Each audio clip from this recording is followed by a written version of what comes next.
माझ्या हुताकर्वी कानी आलेली वार्ता 12 वर्षाचा प्रदीर्घ कालावधी लोटला गेला. माझ्या धर्माला झालेला मनाचा अपमान आणि अपमानाचं प्रत्युत्तर देण्यासाठी हस्तिनापूरच्या युवराजांना म्हणे या द्रोणानं शिक्षण दिलं आणि हाच द्रोण आपली दक्षिणा म्हणून या द्रुपदाचा पराभव व्हावा म्हणून आपल्या शिष्यांना माझ्यापर्यंत पाठवतोय. अर्थात हुताकर्वी कानी आलेली वार्ता ही सत्यच आहे. पांचाल नगरातील रणांगण सज्ज झालं. अर्थात आलेल्या प्रत्येक महिन्याचा शेवट करण्यासाठी द्रुपद सज्ज आहे म्हटलं. येऊ दे आलेल्या प्रत्येक जणाला चिर केल्याशिवाय द्रुपद शांत होणार नाही.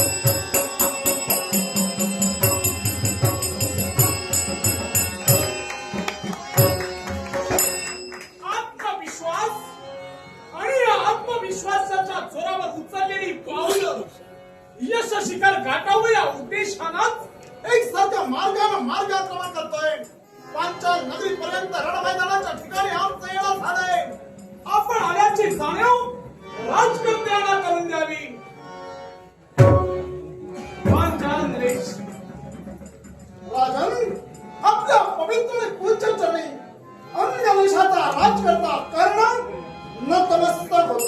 सदैव कल्याण मंगलमय आशीर्वाद.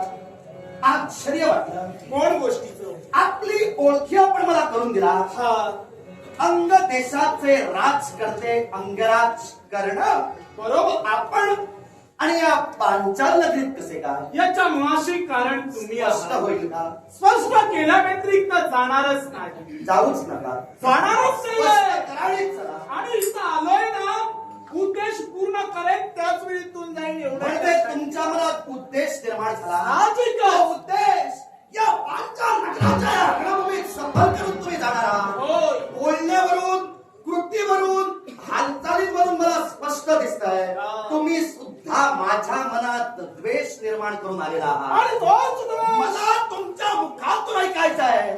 द्रुपदानं काय तुमचं वैयक्तिक घोडं मारलं, काय तुमचं अनाहित केलं म्हणून माझ्याबद्दल तुमच्या मनात द्वेष निर्माण झाला. आज कर्ण तुमच्या समोर उभा राहिलाय.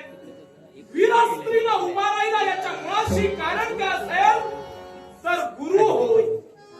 आणि गुरु माझ्या जीवनात सर्वश्रेष्ठ मानूनच आज तुमच्या समोर मी वैर्य नात्यानं उभा राहिलोय. गुरु होय.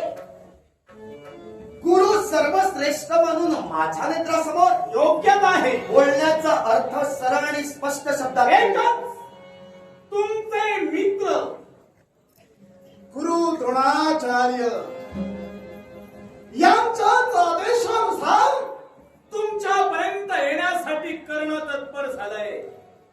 आदेश दिला गेला. होय. आणि तो आदेश पाळण्यासाठी कर्ण आपण माझ्या नेत्रासमोर आदेश ऐकूया. एकच राजकर्ते यांना राजकर्ते द्रुपद यांना बंदिस्त करावा आणि आपल्या चरणापर्यंत घेऊन यावं.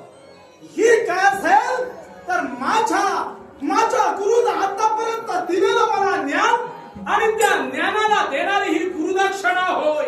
आणि या गुरुदक्षिणेमुळेच हा कर्ण इथपर्यंत आलाय. कर्णराज बोला. तुमच्या मुखातून निघणाऱ्या शब्दांनी अचंबा वाटतोय. कुठल्या गोष्टी? मुखातून निघणाऱ्या शब्दांनी आश्चर्य वाटतंय. आश्चर्य. तुमच्या गुरुनं म्हणे तुम्हाला आज्ञा केली.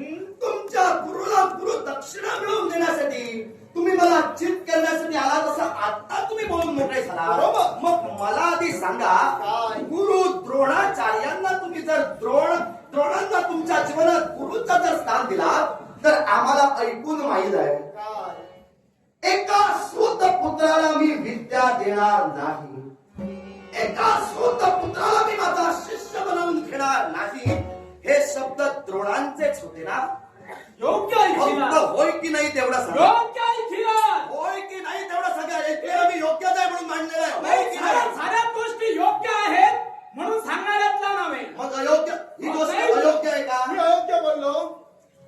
ऐकलात ते सत्य हे काय होतं? ऐकलात ते सत्य उत्तर दिलंय. ऐकलात तुम्ही ते सत्य मग आहे. मी जे ऐक- मग तुम्ही तिथं पाहायला आला होता. मी जे ऐकलेलं सत्य आहे हा. तर गुरु द्रोणाचार्य तुझे गुरु होते हे विधान सत्य आहे, होय किंवा नाही म्हणायला तुला काय अडचण आहे? मग तुम्हाला त्यातून स्पष्ट झालं नाही. मला स्पष्ट झालं की मला या विषयी बाजूचा तुला बोलायला गुरुचं नाव घ्यायला कळत नाही का? काही गुरुचं नाव घ्यायला जड असतं ना, तर इथं गुरु ते माझं करावं. समान मी राहिलोच मला नसतो. होय किंवा नाही तेवढं सांग. द्रोणाचार्य तुझे गुरु होय की नाही? उत्तर मिळालं ना. नाही अजून मिळालं. होय तर होय म्हण, नाही ठीक तर आहे. नाही. तुम्हाला जर का तसंच उत्तर तुमच्या उद्देशानं हवं असेल, तुमच्या उद्देशानं उत्तर देतो. गुरु द्रोणाचार्य हे माझे गुरु आहेत. आता जागेवर आलास. जागेवर म्हणजे अजून जागेवरच आहे. जागा सोडली नाहीये. आता तुझी जागा तुला कशी सोडायला लावतो? बोला. जर गुरु द्रोणाचार्य तुझे गुरु आहे हा. तर गुरु द्रोणांनी एका सूत पुत्राला मी विद्या देणार नाही हे शब्द बाहेर काढले आणि तुला त्यांनी शिक्षा देण्यासाठी नाकारलं. तेव्हा महेंद्र पर्वतावर तुझं जाणं झालं आणि भार्गवरावांकडून म्हणजे परशुरामांकडून तू विद्या घेतली होतीस. हा. हे विधान सत्य की असत्य? सत्य. मग हे जर विधान सत्य आहे तर नेमके गुरु केलेस किती? नाही, आतापर्यंत तुझा नक्की गुरु कोण? अरे प्रत्येक क्षणाक्षणी माणसानं आपलं पाऊल टाकत असते वेळी गुरु करतच जावे आणि त्याच मार्गाने गुरु म्हणून द्रोणांना सोडून करणे. म्हणून द्रोणांना सोडून तिकडे गेलास की काय? उद्देश ऐकून घ्या. सांगा. का गेलो याच्या मूळचं कारणही मी तुम्हाला कारण सांगतो. मुळात तुला सांगा म्हणजे मला प्रश्न करायला काही नको. प्रश्न करायला देणारच बघूया नाहीये. किती मुळापर्यंत गेला तू. नाही, काल गेलो हे तुम्हाला सांगतो. सांगा. मंत्रयुद्ध म्हणजे शस्त्रयुद्ध कोणत्या प्रकारे करावं याची पूर्ण कल्पना गुरु द्रोणाचार्यांनी मला देण्यासाठी तत्पर झाले. पण ज्यावेळी वेळ आली की अस्त्र कोणत्या प्रकारे सोडावं याची कल्पना देण्याची ज्यावेळी वेळ आली त्याच वेळी त्यांनी नाकारिलं. पूर्ण योद्धा होण्याची इच्छा आमची असल्या कारणास्तव त्याच क्षणी तिथून त्याग केला आणि महेंद्रगिरी पर्वतापर्यंत आमचं जाणं झालं आणि आम्ही तुम्हाला दुसरे गुरु केले तेच म्हणजे भार्गव गुरु. मग कर्णराज, जर द्रोणांनी तुमच्या मतानुसार तुम्हाला शस्त्रविद्या शिकवली असं तुम्ही म्हणता, हो. कारण तुम्हाला शिकवली की नाही हे पाहायला त्या आश्रमात मी तरी नव्हतो. मग मी सांगतोय ते ऐकावंच लागतं मग ना. तुम्ही सांगितलं ते मी ऐकून मान्य करू मग नका. तुम्ही आता असं बोलू नका. मान्य करावं लागतं. मी तुम्हाला काय सूचित केलं? काय? जर शस्त्रविद्या द्रोणांनी तुम्हाला शिकवली तर हे तुमचं विधान मी मान्य करून गृहीत धरून चालतोय. गृहीत म्हणजे संशय येतोय. संशय आहेच. संशय कशाचा? संशय आहे. संशय कशाचा? जर एखादा शिष्य एखाद्या गुरुकडून पूर्णत्वाचा आशीर्वाद घेण्याआधीच म्हणजे अर्धवट विद्या घेऊन गुरु दक्षिणेसाठी जर माझ्या समोर उभा राहतोय तर एकतर शिष्य तरी अर्धवट आहे नाहीतर गुरु तरी स्वार्थी आहे. ऐक, माझं बोलून झालेलं नाही. तू तुझं मत जे मांडलंस ते मी स्पष्टपणे तुझं ऐकून घेतलं. आता मलाही संधी दे माझं मत मांडण्याची. बोला. विश्वाच्या पाठीवर गुरुनं प्रबोध निर्मळ करायचा असतो. अर्थात निर्मळ प्रबोध करणारा गुरु या गुरुच्या चरणापाशी शिष्य आपली माथा सदैव ठेवतो. अर्थात गुरुना शिष्याचा अंगीकार केल्यानंतर गुरुनं आपल्या अंतःकरणात संकोच बाळगायचा नसतो ज्ञानार्जन करत असताना. मग जर द्रोणांनी तुझं शिष्यत्व तुझं गुरुत्व स्वीकारलं होतं, तू त्यांचा शिष्य आणि ते तुमचे गुरु हे नातं जर तुमचं होतं तर प्रश्न माझ्या मनात असा निर्माण होतोय त्यांनी तुला विद्या देण्याचं अर्ध्यावरती का नाकारलं? आणि जर नाकारलं तर अर्ध्यावरून विद्या जर तू भार्गव परशुरामांकडून जर घेतलीस तर गुरु दक्षिणेसाठी तू पुढे येणं हा तुझा मूर्खपणा आहे. तेव्हा सुखासुखी मरण्यापेक्षा तू हळूहळू मागे जा. तुम्ही सहज बोलून गेलात. प्रबोधन निर्मळ न करी ऐसा गुरु कशाला, गुरुपदी निष्ठा न धरी ऐसा शिष्य कशाला. कारण माझ्या गुरुनं आतापर्यंत जे मला ज्ञान दिलंय ना ते पूर्णपणे प्रबोधनच माझ्या जीवनात केलंय आणि ते पूर्णतःरित्या ज्या शस्त्रविद्येत मी पूर्णतः पारंगत झालो आणि त्या शस्त्रविद्येत जो पारंगत झालो आणि ते ज्ञान मी मिळविलं त्या ज्ञानाला गुरुदक्षिणा द्यावी या सद्भावनेने आज जर का शिष्य रणमैदानी उभा राहिला काय चूक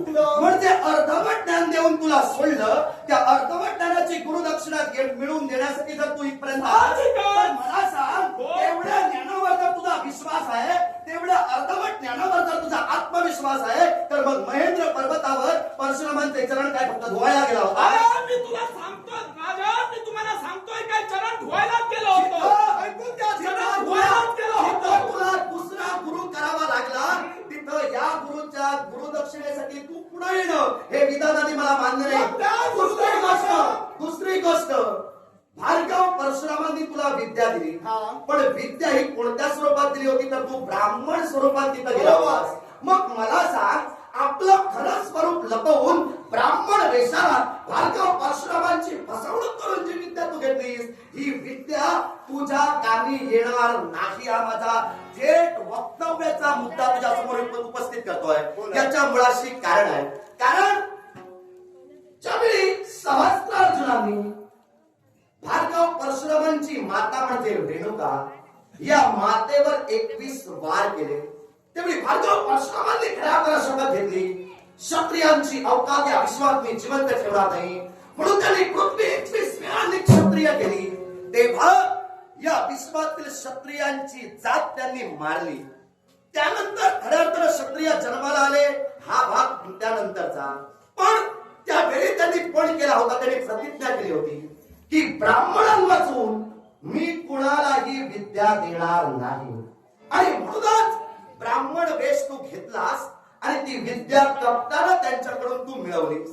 पण एके दिवशी असा प्रसंग घडला, तुझा गुरु म्हणजे परशुराम तुझ्या मांडीवर आपलं मस्तक ठेवून निद्रिस्त झाले.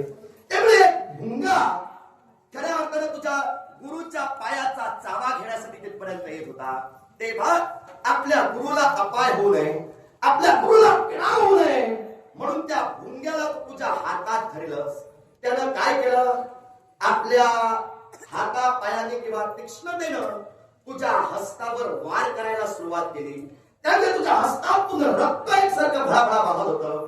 त्या रक्ताचा स्पर्श ज्यावेळी भार्गव परशुरामांना झाला त्यावेळी त्यांना जागृती आली आणि त्यावेळी त्यांनी पाहिलं की गुरुची निद्रा भंग होऊ नये म्हणून या शिष्य कर्णानं फार मोठं धाडस दाखवलं. पण हे कृत्य एक ब्राह्मण करू शकत नाही, कारण ब्राह्मणाची सहनशीलता आणि क्षत्रियाची सहनशीलता यात फरक आहे. मग ब्राह्मण वेशात आपल्या समोर जो कर्ण आहे तो निश्चित ब्राह्मण नाही, तो कुणीतरी दुसरा असायला हवा. म्हणून त्यावेळी त्यांनी धारधारणा केली. त्यावेळी त्यांना समजलं की ज्ञानार्जनासाठी माझ्याकडे आलेला ब्राह्मण कुमार नव्हता, तो कोण होता त्यावेळी त्यांनी जाणलं. तेव्हा कप्तान आणि चोरून विद्या घेतलीस म्हणून त्यांनी तुला शाप दिला. युद्धाच्या ऐन समयी जी विद्या तू माझ्याकडून घेतलीस त्या विद्याची तुला विस्मृती होईल. मग आता मला सांग, युद्धासाठी माझ्यापर्यंत आलास, मला बंदिवान करून तू घेऊन जाणार हा तुझा मानस आहे. मग त्या शापानुसार युद्धाचा ऐन समय म्हणजे ऐन वेळ युद्धाची जर आता उद्भवली आणि तुला तुझ्या विद्येचं स्मरण झालं तर तू सुखासुखी मरणार. तेव्हा तू कुणाच्याच भानगडीत पडू नको. भाग्यवंत समजतोय. नाही मी भाग्यवंत समजतोय. कसा काय? गुरुसाठी जर का मला मरण आलं असेल ना, मरायला मी तयार आहे. म्हणजे पण त्याचबरोबर एका शापिष्ट राजकर्त्यानं जर का तुमचा शेवट घेतला तर तुमच्या विद्येचं काय? मग एका शापिष्ठानं जर माझ्या विद्येचा वेध घेतला म्हणजे तुझ्याकडून जर मी मेलो तर गुरुदक्षिणा तू तुझ्या गुरुला दिली असा आता तुला तुझाच प्रश्न उलटा करून विचारतोय.